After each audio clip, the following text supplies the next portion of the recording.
தீபம் விளக்கேற்றும் எண்ணெய், ஒரு தெய்வீக அனுபவம்.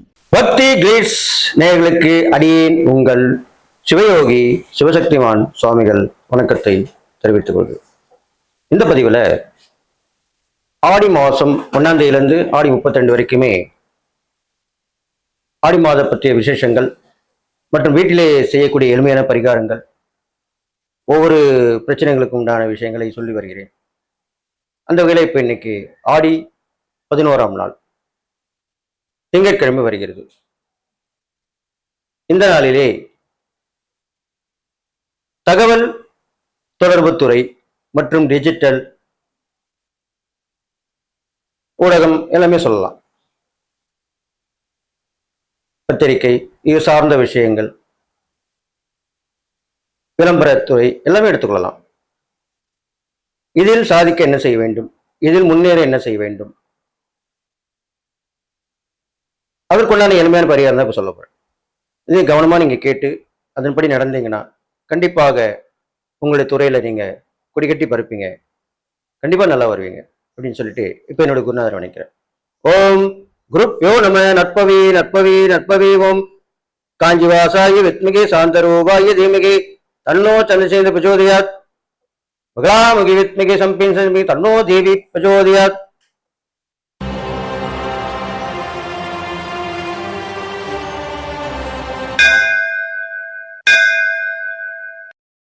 ஆடி 11 திங்கட்கிழமை. இந்த நாளிலே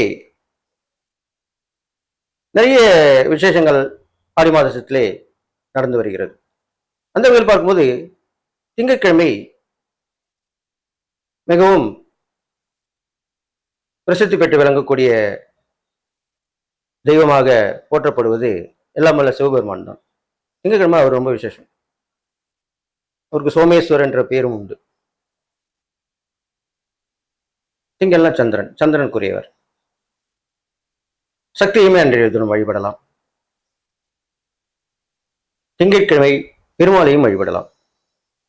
ஏனென்றால் சந்திரனுக்குரிய அதிதேவதையாக விளங்கக்கூடியவர் எல்லாம் வல்ல அந்த ஸ்ரீ வெங்கடாஜலபதி என்று சொல்லப்படுகிறது. இந்த வகையில் பார்க்கும் பொழுது தகவல் தொடர்புத்துறை ஒரு விஷயத்தை சொல்றது, அதில் உண்மைத்தன்மை இருக்குமாறு சொல்ல வேண்டும். அதுதான் முக்கியமான விஷயம். பொதுவாகவே பத்திரிகை, ஊடகம், தகவல் தொடர்புத்துறை, டிஜிட்டல் துறை எல்லாவற்றிலுமே இப்போ உள்ள காலகட்டங்கள் மிகவும் விரைவாக சென்று கொண்டிருக்கும். ஒரு செய்தியை உடனே சொல்லி மக்களுக்கு தெரியப்படுத்தி விடுகிறது. இதில் நல்லதும் இருக்கிறது, கெட்டதும் இருக்கு. இதில் விழிப்புணர்வும் கண்டிப்பாக தேவைப்படுகிறது. நாம் சொல்லக்கூடிய செய்தி உண்மையானது தானா, இது மக்களுக்கு சென்றால் நன்மையா தீமையா, இதெல்லாம் ஆய்ந்து ஆலோசித்து அதன் பிறகுதான் அந்த செய்தியை வெளியிட வேண்டும். இது முக்கியமான ஒன்று. இதனால் இந்த துறையில் உள்ளவர்கள் எப்பொழுதுமே சுறுசுறுப்பாகி இயங்க வேண்டும். ஸ்மார்ட்டா இருக்கணும் அப்படி சொல்றோம் இல்லையா, அதுதான். கண்டிப்பாக சுறுசுறுப்பு வேண்டும். இங்க போகணும்னா அங்க போகணும், அங்க வரணும்னா வரணும், உடனே செய்யணும், அது செய்யணும், இப்படி பண்ணிக்கிட்டே இருக்கணும். சோம்பலை அறவே விட்டு ஒழிக்க வேண்டும். அதுக்கு என்ன பண்ணணும்? தியானம் செய்ய வேண்டும். விடியற்காலையிலே பிரம்ம முகூர்த்தத்திலே தியானம் செய்வது மிகவும் அவசியம். காலையில ஒரு 4 to 6 அந்த காலகட்டத்திலே ஸ்நானம் செய்வது மிகவும் விசேஷம். இல்லை என்றாலும் பரவாயில்லை. முகம், கை கால் அலம்பி, பல் துலக்கி நீர் அருந்த வேண்டும். இது முக்கியமான விஷயம். வெறும் வயிற்றில் உட்கார்ந்து தியானம் செய்யக்கூடாது. இது தியானம் பற்றி சொல்லிக் கொடுக்குறவங்க, யோகாக்களை சொல்லிக் கொடுக்குறவங்க எல்லாருக்குமே தெரிந்த விஷயம். அந்த நீர் குளிர்ந்த நீராக இருக்கக்கூடாது, சாதாரண நீராக இருக்க வேண்டும், சுத்தமான நீராக இருக்க வேண்டும். அல்லது இளம் சூடான நிலையிலே இருக்க வேண்டும். சுடு தண்ணி குடிக்கிற மாதிரி இருக்கணும், பக்குவமா இருக்கணும். இதை அறிந்துவிட்டு நீங்கள் தியான நிலையில் உட்காரலாம். உட்கார்ந்து உங்களுக்கு பிடித்த குலதெய்வம், இஷ்ட தெய்வம் இதெல்லாமே சொல்லி வரேன். பொதுவாகவே இந்த தகவல் தொடர்பு துறைக்கு விசேஷமான தெய்வம் என்று சொல்லப்படுவது சாட்சாத் அந்த ஸ்ரீ ஆஞ்சநேய பகவான் தான். ஆஞ்சநேயர் தான் ஒரு இடத்துல இருந்து இன்னொரு இடத்துக்கு வாயு வேகத்தில் செல்வார். வாயு புத்திரன் அவர். அதனால்தான் அப்படி சொன்னேன்.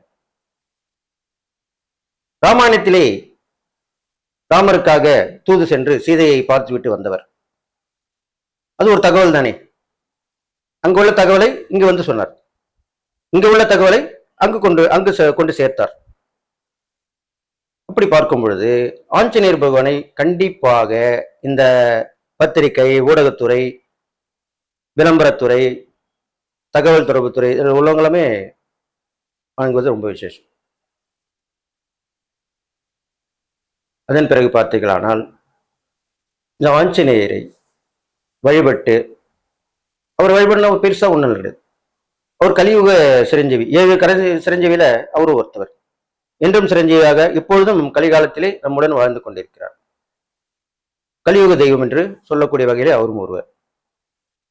ஆஞ்சநேயரை ராம் ராம் என்று சொல்லலாம், ஜெய் ஸ்ரீராம் சொல்லலாம், அவ்வளவுதான். இது சொன்னாலே போதும். இந்த மந்திரம் எங்கே ஒலிக்கப்படுகிறதோ அங்கே ஆஞ்சநேயர் வந்து தரிசனம் கொடுப்பார். உருவமாக காட்சியளிப்பார். சில பேருக்கு, பல பேருக்கு அருவமாக இருந்து வழி நடத்துவார், எல்லாம் செய்வார். இதை நீங்கள் கடைபிடித்து வர வேண்டும். அப்ப இந்த துறையில் உள்ளவங்களுக்கு அந்த ஆஞ்சநேயர் வழிபாடு ரொம்ப விசேஷமா சொல்லப்பட்டிருக்கு. அப்ப ஆஞ்சநேயர் பெருமாள் கோயில தான் மேக்சிமம் இருப்பார். இப்போ அன்றைய தினம் தியானம் செய்துவிட்டு வீட்டில விளக்கேற்று வழிபட்டு பின்னர் ஆலயம் சென்று பெருமாள், லக்ஷ்மி தாயார் வணங்கிவிட்டு ஆஞ்சநேயரை வணங்கி வழிபட்டு அவருக்கு நெய்தீபம் போடலாம். 2 நெய்தீபம் போட்டு 11 முறை சுற்றி வர வேண்டும். வெண்ணெய் காப்பு சாத்தலாம். வெண்ணெய் காப்பு சாத்தினால் அவரோட வாயு பாகத்தில் தான் வெண்ணெய் காப்பு சாத்துவாங்க. வெண்ணெய் காப்பு சாத்தினால் நீங்கள் உங்கள் துறையில் ஜெயித்து விடுவீர்கள். மற்றவருடைய விமர்சனத்துக்கு ஆளாக மாட்டீர்கள். நல்லா புரிஞ்சுக்கணும். ஒவ்வொரு ஊடகத்தோட பத்திரிகை ஒருத்தர் பற்றி ஒருத்தர் விமர்சிப்பாங்க. அது அறவே நீங்கிவிடும். ஏனென்று சொன்னால் அந்த ஆஞ்சநேய பகவானுக்கு வாயில் வெண்ணெய் காப்பு சாத்தும் போது அவர் மிகவும் ரசித்து அதை சாப்பிடுவார். நீங்க என்ன வார்த்தை சொல்லணும்னு நினைக்கிறீங்களோ அதுதான் சொல்ல முடியும். தவறுதலாக எந்த வார்த்தையும் உங்கள் வாயிலிருந்து வந்து விடாது.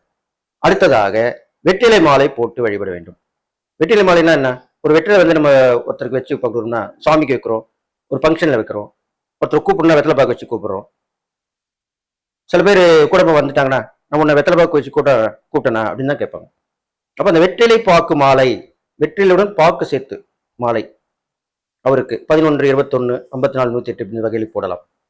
இதை போட்டு வைத்தால் உங்கள் துறையிலேயே உங்களுக்கு மதிப்பு, மரியாதை கிடைக்கும். சில இது வைரல் ஆயிடும், உங்க பேர் வைரல் ஆயிடும். அந்த துறையில அவர் சூப்பரா இருக்காப்பா, அந்த ரிப்போர்ட்டர் செம்ம பர்சன்பா, ஸ்கில்டுப்பா, அவரு ஸ்மார்ட்டுப்பா, அந்த கேமராமேன் இருக்கு பாருங்க, ஐயோ அவர் சொல்ல வேணாம், சூப்பரா எடுத்துப்படுவார், அவருக்கு நிகர் அவர் தான், நல்ல சீன் எல்லாம் சூப்பரா பண்ணுவாருங்க, இப்படிதான் சொல்லுவாங்க. உங்களுடைய துறையை சார்ந்த மதிப்பு மரியாதை கண்டிப்பாக கூடிவிடும். இதெல்லாமே நடக்கும். அடுத்ததாக துளசி மாலை பார்த்து வழிபட வேண்டும். அவருக்கு ரொம்ப பிடிச்ச துளசி தான், பெரும்பாலும் துளசி தானே. அந்த துளசிய மாலை போட்டு சாற்றி வணங்கினால் உங்களுக்கு நேர்மை, சத்தியம், தர்மம் இதெல்லாம் கை கொடுக்கும். வந்து உங்களுக்கு இதெல்லாம் பிரச்சனை மாட்டிக்கிங்க. கண்டிப்பாக ஊடகத்தில் இருப்பவர்கள் தினசரி ஏதோ ஒரு வகையில மாட்டிப்பீங்க. அதை மாட்டாமல் தப்பிப்பதற்கு அந்த இறை பக்தி, அதுவும் அந்த ஆஞ்சநேயோட பக்திக்கு நிகர் அவர் தான். அதுல எந்த கருத்தும் கிடையாது, மாற்று கருத்தே கிடையாது.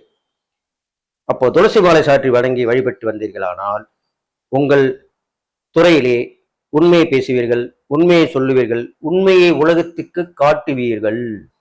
இதெல்லாம் நடக்கும். அப்ப எவ்வளவு பெரிய விஷயம் பாருங்க. இதெல்லாம் பண்ணிட்டு வந்தீங்கனாலே, அதுவும் ஆடி திங்கள் அன்றைய தினம் பண்ணும்போது அது 11ஆம் நாள். 11 என்பது பரிகாரத்துக்கு தகுந்த எண்ணிக்கையாக சொல்லப்படுகிறது. அது உங்களுக்கு ரொம்ப விசேஷமான எண்ணாக கூட சொல்லப்படுகிறது. பகல் 11-11, இரவு 11-11, இதெல்லாம் பிரபஞ்சத்தோட எண், கனெக்ட் ஆகக்கூடிய நேரம் அப்படி சொல்லுவாங்க. 11:11 AM, 11:11 PM அப்படி சொல்லுவாங்க. இரவுல, பகல்ல. இது உண்மையும் கூட. நானும் என் அனுபவத்தில் உணர்ந்திருக்கிறேன். திடீர்னு டைம் பார்ப்பேன், அதில் 11:11 இருக்கும்.